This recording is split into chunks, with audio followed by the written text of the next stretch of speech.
Welcome back to E's Bees, and as you can see, I got dressed up in my nice shirt to do our first episode of baking with E's Bees. Today, we're going to learn how to bake a very simple, very easy sourdough bread.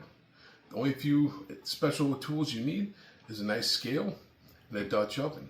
So let's get to it. This amazing sourdough bread will start the night before. First, we're going to add 25 grams of our sourdough starter, and then 100 grams of room temperature water, and last we're going to add 100 grams of bread flour. Give it a nice little stir, make sure everything's mixed up, and then place a cloth over top. I like to use a rubber band to mark where my leaven is at, so I know that it's doubled in size before I've started to bake with it. The next morning, after our leaven has doubled in size, we're going to measure out 295 grams of water. I like to use water that is slightly warm. Then I will add in 200 grams of our leaven, and then I like to give it a nice mix. Then I'll add in 450 grams of bread flour. I like to use bread flour by King Arthur, and I found it's made great quality bread.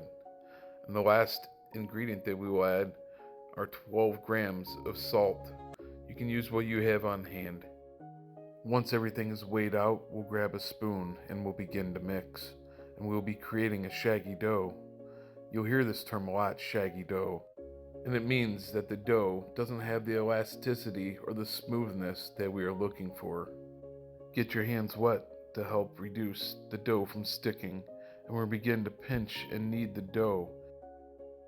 We'll do this for 2 to 3 minutes until everything is well combined. Now we're ready for the bulk fermentation.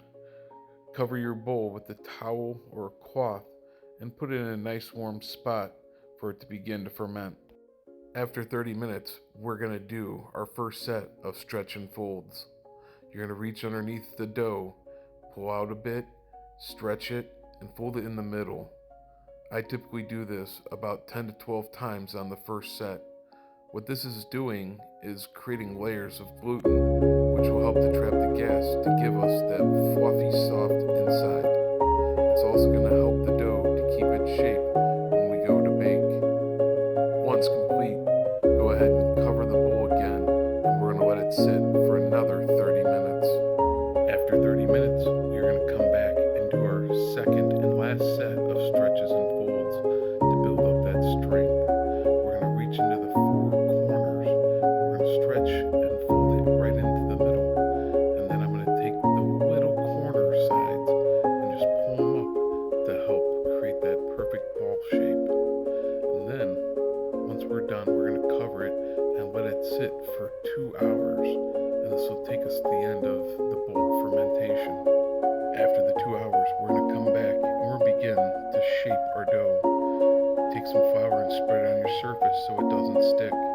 If you have a proofing basket like I will be using, make sure you put plenty of flour on the inside of the proofing basket. If you don't have one, don't worry. You can use a bowl with a cloth. Just make sure you use plenty of flour because this dough will like to stick to it. Place your dough on the well-floured surface and we're going to begin to shape it. Pull and stretch the four ends of the dough into the center. Next, you will pull the corners into the center and continue until you get a beautiful round-shaped ball of dough. Now we will place our loaf of bread into our proofing basket with the seam side facing up. We're going to cover it with a towel and let it rest for 90 minutes. With 30 minutes left of your proofing, preheat your oven with a Dutch oven in it to 500 degrees. Get a piece of parchment paper and cut it in a circle. Sprinkle a good amount of cornmeal on the parchment paper to help the dough from sticking. After 90 minutes of proofing, we're going to place the dough in the center of the parchment paper, and we are going to make a few relief cuts in the top of it with a pair of scissors. This will allow the bread to expand while it rises and not pop out the sides. Now we'll remove our preheated Dutch oven and place our dough inside. Be careful because the Dutch oven is going to be very hot.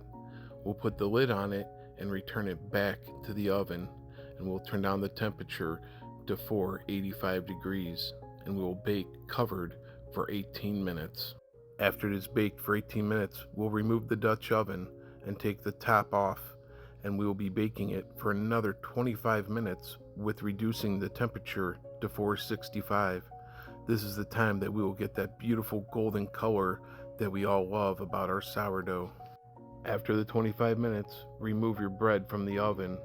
We will want to carefully remove the bread from the Dutch oven to stop the baking process. And then comes the hard part.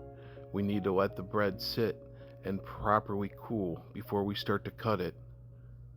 Once your bread is cooled for about an hour, go ahead and use a nice sharp bread knife and let the knife do the work as you begin to cut your first pieces. This bread is wonderful just as is with some butter, or make some of the best grilled cheese you'll ever have. Thanks for checking out Ease Bees.